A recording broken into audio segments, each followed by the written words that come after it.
bitches, hoes, men, women, children, whoever you are, everyone's welcome here. It's your boy Peter here, aka Peter Freakout 10, baby. Bringing you guys episode of the Movie Review Show, where the good movies are always reviewed. Alright, back again to our movie review, and we're continuing on with the Kevin Smith films. Before I actually reviewed Dogma, which I have seen, this review is a month late, but I just got very busy. I was going to review it for Christmas, but stuff came down again, so we're moving to that.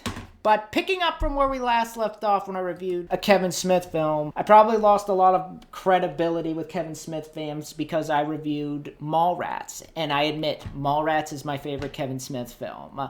I said Clerks was the better movie, but Mallrats is the funnier movie. I thought it was a great love letter to comics and just all around really funny. If you guys have not seen that review, I would definitely check it out to catch up here. I'll put it in the video link in the description. Well, if I didn't piss you off with that video, I'm probably going to piss off a lot of people here because now we're talking about his third film. And to some, their favorite Kevin Smith film, Chasing Amy, the one that some prefer over Clerks. And I do have some stuff to say about this one. Some may be unfair, but I think you can kind of understand where I'm going to come from. But in order to get that going, grab yourself some finger cuffs, a Blunt Man and Chronic comic, and a toasted bagel with cream cheese as we talk about Chasing Amy. Now, Chasing Amy, this was a film made in the year 1997, so 2 years after Mallrats, and it's written and directed, who else? By Kevin Smith. Now, the idea for this movie also came about at the Sundance Film Festival where they were showing off Clerks and got the deal for Mallrats. And while there, him and Scott Mosier ran into director Guinevere Turner, who was promoting one of her own movies, and she's also the writer of American Psycho. And there, Scott, his partner, started to develop feelings for her. The two kept in contact for a while, and during one of their conversations, Guinevere dropped that she was a lesbian, and this, of course, broke Scott's heart. Kevin saw this heartbreak as an opportunity to channel this into a script of his own, something that he dropped to Scott, but he was too upset at that moment to write anything. Taking note of this incident, and right before Mallrats was going to get rolling, he decided to start writing a script that he was originally going to make as a teen comedy in the vein of Clueless with Ethan Suplee, who he also worked with on Mallrats as one of the leads. Sadly, due to Mallrats bombing, he scrapped that idea and went back to Miramax Pictures.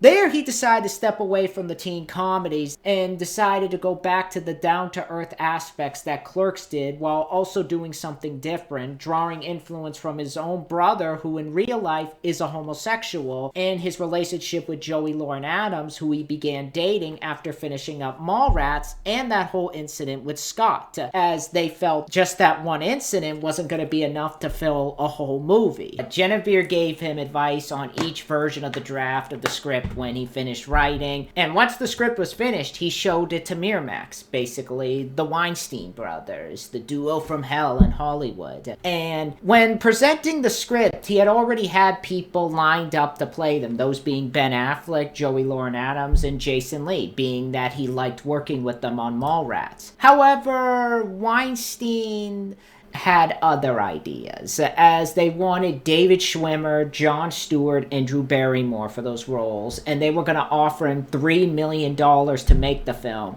if he went with those cast members. Kevin decided against that and opted for a low budget like he did with Clerks so that he could make the film that he wanted to make. So he went with a budget of $250,000, half of that of Mallrats. And not only did Guinevere give him some advice on writing the script, but also contributed to the location scouting, finding the sets in Manhattan, of which the film was shot at. The film was shot for a specific amount of time in the spring of 1996, and in January of 1997, it was screened at the Sundance Film Festival, and it was released on April 4th, 1997. And despite in that time opening to number 18 due to its limited release, word of mouth helped it get up a little bit more, as within a week it expanded to more theaters, and much like Clerks, because of the low budget, at the end of its run, it grossed over $12 million. It made more money than that of Mallrats, probably helped because of the timing and, like I said, the word of mouth. But along with that, the film also received positive reviews from critics. On Rotten Tomatoes, it has an 87%, which makes it Kevin's highest rated film behind Clerks. Critics noted the film as a return to form for Kevin after the disappointment they felt with Mallrats, and how Kevin was able to touch upon deep-rooted issues in this film. And they also praised the film for the acting as well as the story. Quentin Tarantino himself even admitted Chasing Amy is his favorite movie of 1997, and Roger Ebert even awarded the film 3.5 stars out of 4. The audience side is roughly in the same category with an 83% on IMDb. It is a 7.2 out of 10, which is roughly in the same category as Clerks. And the film also got nominated and won various awards. Now, this one, I dropped some hints to how I feel about it in my Mallrats review. Some of it may have come off a bit harsher than what I intended it to. And the reason being was because I remember when I first saw this film, and I'd already knew what it was about. That being said, before I even saw the trailer, I was excited to see what Kevin would do after Mallrats. But I just remember when the trailer came out for this film, I just knew this wasn't going to be a movie for me. These types of movies aren't for me. I can count on one hand that there are rom-coms that I do enjoy. But I do want to make something perfectly clear, because I know there's people in the comments who are going to bring this up. It has nothing to do with the lesbian angle. The fact that the character is a lesbian or bi, I can deal with that. I don't care if anybody's straight, gay, lesbian, trans, whatever you are, whoever you are, just be a decent human being. To me, to your friends, to your family, to those around you, and we'll get along. But even with that, the rom-com angle just wasn't for me. And those type of films in general just aren't for me. There's a few I enjoy, but they're just not a genre that I find myself running to. And even when I saw this film, I just thought it was all right. I wasn't in love with it.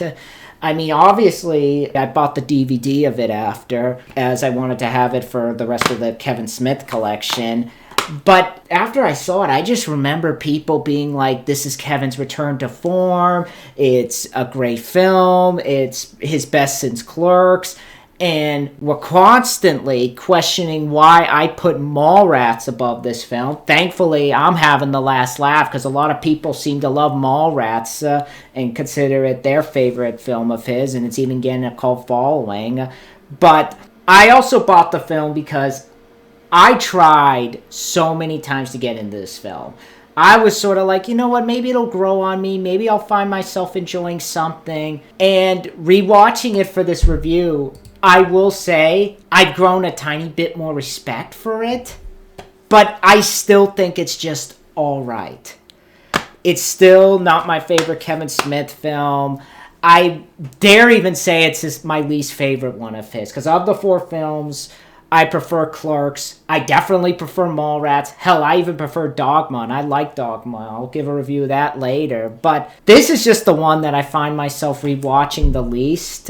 I can understand what it was going for, and I can understand what people do like about it. But I just had a hard time getting invested in this film. I really, really did. There is just nothing to it that really makes me want to watch it again. That being said, I'm not going to rant on it. It's not bad enough to warrant a rant. I just like his other films more. And watching it this time made me realize there is some good to the film.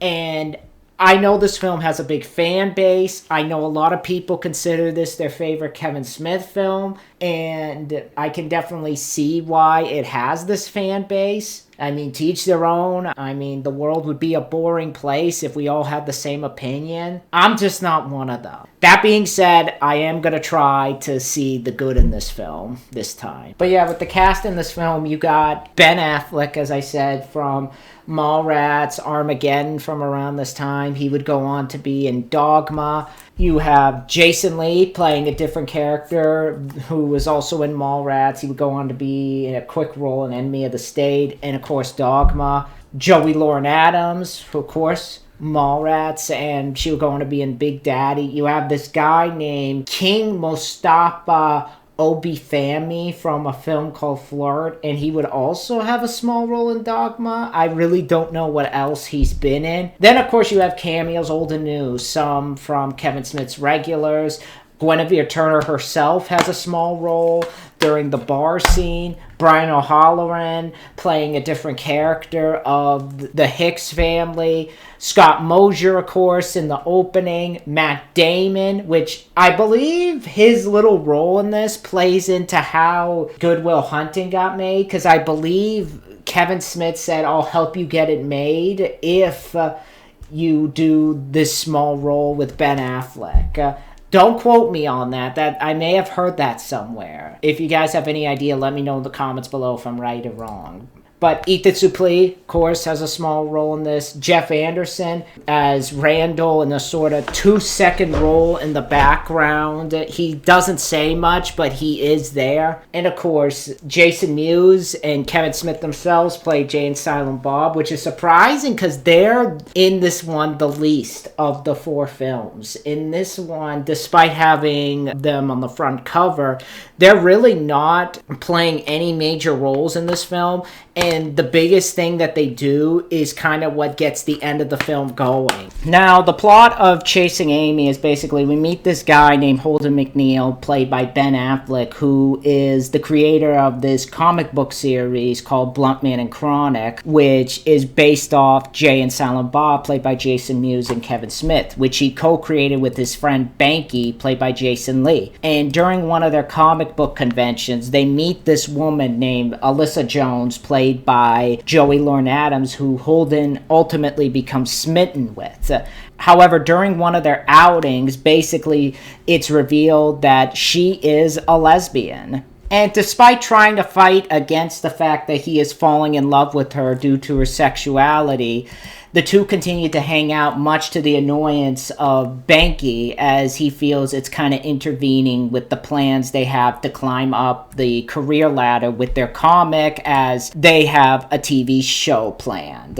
Eventually, this whole thing blossoms into love, but as the movie goes along, her sexuality once again starts to play a part in their relationship due to her past. So now the movie comes down to the question of whether or not Holden wants to continue his relationship with Alyssa despite her sexuality, or for the sake of his friend, throw it away. Will Holden come to the right conclusion that he feels is right, or will he make a decision that will impact the rest of his life? Now, the thing is with Chasing Amy is in the story department that there is some good here.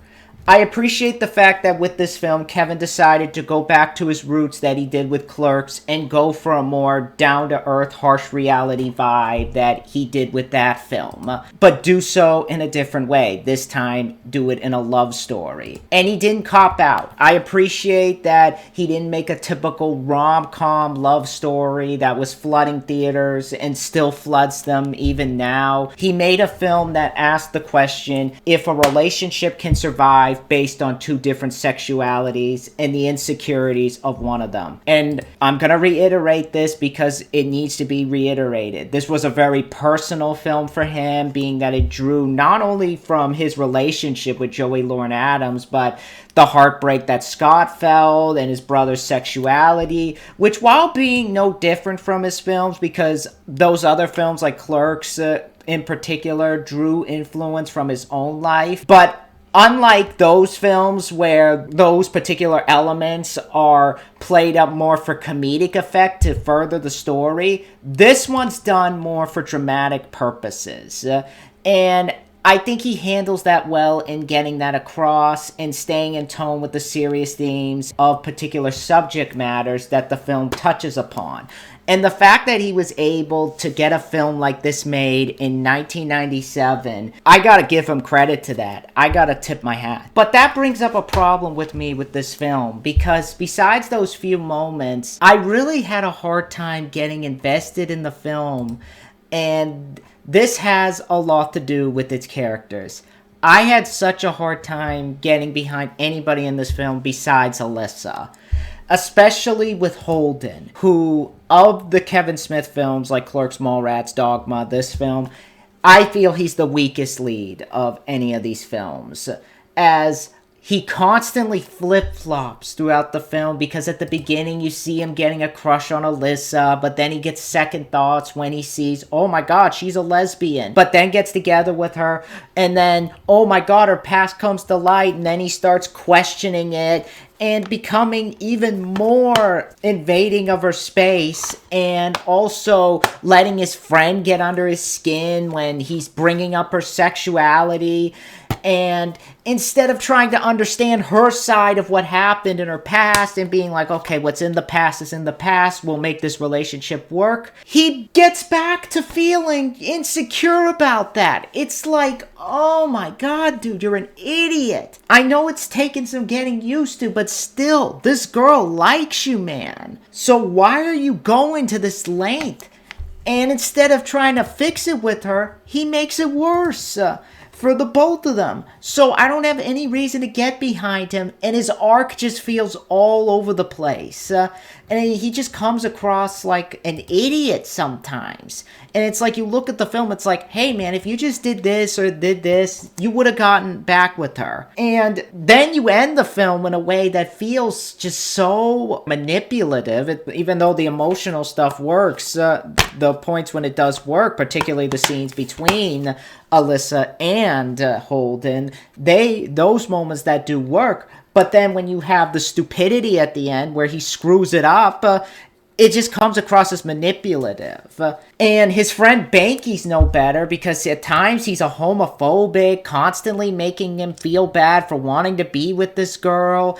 It's just like, why are we supposed to like these two? I get that this whole point of the film is to put their friendship on the line, but it just there's a point you get to where it's just like, come on, this could be done better. I feel those aspects of the story really make it hard for me to watch. Not watch, but just feel invested in some way. I mean, the Alyssa segments are definitely where the film gets the emotions right, because you really feel for her. And the Jay and Silent Bob moment at the end, which you think would lead to something, but it ultimately doesn't.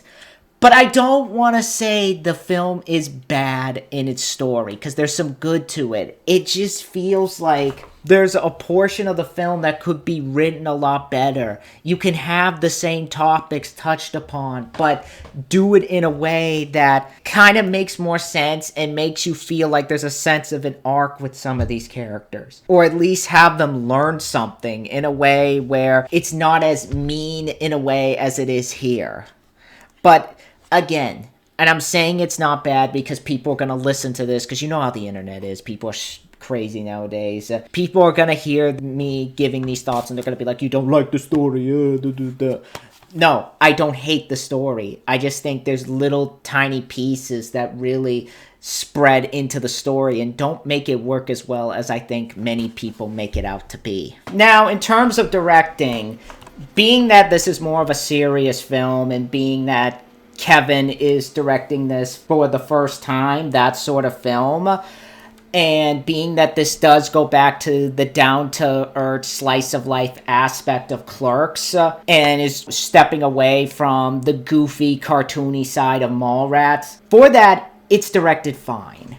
I will say I like his direction in Mallrats and Clerks more, but being that Kevin has had more experience as a director, I think he directs the film fine, especially with the small budget at his disposal.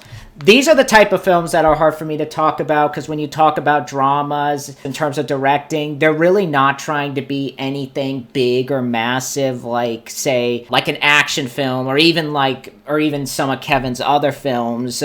As there's not as much asked of the film. All there is that they get the dramatic segments right. But here, despite not being as ambitious, he does a good job handling the moments when any form of drama come about. I feel he has a good handle there, especially the moment with the argument in the rain between Alyssa and Holden about her being gay, going back and forth in the rain, and he's walking away and she changes her mind. That I thought was beautifully shot. And to be fair, there are some interesting things done in this film that do touch Kevin's side a bit, like the opening credits. I like the Blunt Man and Chronic comic that they open with as the pages are flipping, showing it in action, and you have that music that plays, the da-na, da-da-da-da-da-da-da-da. So there is some interesting angles there, and I do like the song, being that they even put it on the DVD menu. Or there's some interesting stuff like the moments with the flashbacks and how they're filmed in that sort of bleach look to them. So there's little touches here and there that do make the film unique. However, there are some moments that here and there where those shots do look and feel a bit static. And for me, have that sort of put the camera here, get a shot sort of energy. But for what there is, I think that there's a lot done in this film that do put it above it being awful, even though I do like his direction more in the other films. I like him more when he's where he has the down-to-earth aspect, but it's really also accompanied by the comedic side, as I think he gets a lot more ambition out of it. But I do appreciate here that he did try to do something new, even if it didn't always succeed.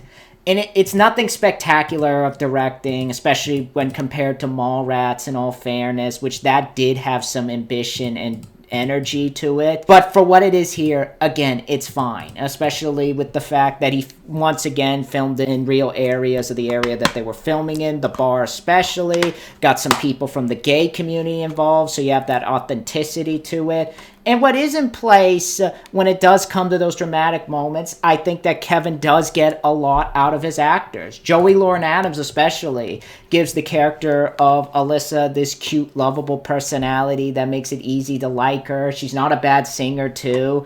I think she does great with the emotional moments. Those I thought she delivered greatly. Ben Affleck, I know I'm harsh on his script to the character, and I do prefer his performance in Mallrats. But for what he had to do, he did fine. The moments his performance really shines is when he's playing off Joey Lauren Adams, especially outside the hockey ring when they have that fight and the emotional connection that they have there. And there are some moments I did get some laughs out of him, like when they're recounting everything that happened in the past films, like they're talking about the girl that died in the pool, or the bathroom in Clerks where Kate had sex with the dead guy in there.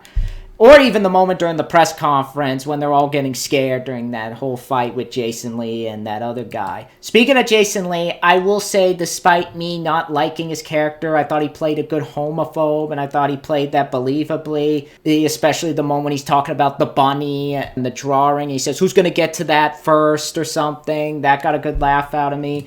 King Mustafa as Hooper. I had a lot of fun watching him, especially the fight he starts at the con, talking about this black character he did and how he's given Holden tips to keep the relationship with Alyssa going. The other actors are fine too. They're really just there for background extras. It's really focused on the main guys in the film. I know Guinevere plays a singer in the scene where they're at the bar. And the others are just there to establish themselves in the View Askew universe. Like Brian O'Halloran plays a brother to his character in Clerks and Mallrats. Matt Damon's there as his assistant. Jeff Anderson's in the background. So there's really nothing to go crazy about with the cast, especially with the few seconds they have. But the one thing I do give credit to is his performance as Silent Bob. But I think, honestly, this is his best performance as the character, because I like the speech he gives it at the end about Holden, how he's chasing Amy, and how he had a very similar incident, and he doesn't want to see Holden go through the same thing, and Jay's talking in the background. He's telling him to shut up.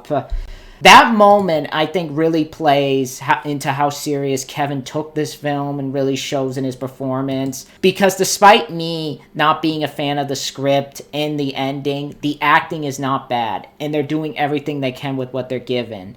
And accompanying those moments is a great soundtrack here. Not as good as Mallrats, but still really good. You get people from The Mighty Mighty Boss, Soul Asylum has another song at the end credits, Run DMC. So the Kevin touch is still there in his soundtrack, and it definitely makes the film worth watching once. I don't hate the film. I'm not going to call this a rant, but it's, of the Kevin Smith films, it's the one I find myself rewatching the least. Maybe I just wasn't ready to see Kevin Smith take on a film like this. Maybe he views himself on a much higher scale than I do. But Chasing Amy is just one of those films that, I don't know. I can see why it has the fan base it does. And I am happy that this film got Kevin out of the ditch he was in because of Mallrats. But as someone who did like Mallrats, I just don't think I was ready to see him go this route. But again, if people like the film, that's fine, and I can understand it. And if you do watch the film, form your own opinion. Don't let somebody like me tell you what you should and shouldn't be watching. Just go in and decide for yourself whether or not you like it or not. I'm just giving my opinion. Compared to the other Kevin Smith films, I definitely would watch this one the least, which is why the final rating I give the film is a 6 out of 10. It's not bad, but I don't think it's as great as everyone makes it out to be. If people like the film, that's fine. It's just not a film that I'm in love with, and I don't see myself watching again as I do with Kevin's other films. So, yeah, take that for what you will. But that's my review for Chasing Amy, and after that, Kevin would follow that up with Dogma, which I will talk about soon, but I do have some other films to talk about. I'm still getting the review. The Scream film's coming. I'm working on my Resident Evil review right now, which should be up soon, so be on the lookout for that. But for right now, I also am going to be getting my DVD update up and going because I have that coming soon, so be on the lookout for that. But for right now, I'll see you guys later. Let me know in the comments below what you guys think of Chasing Amy. Did you guys enjoy it? Did you guys like it? I'd love to know you guys' thoughts in the comments below. Be sure to rate, comment, subscribe, and I'll see you guys next time. Bye.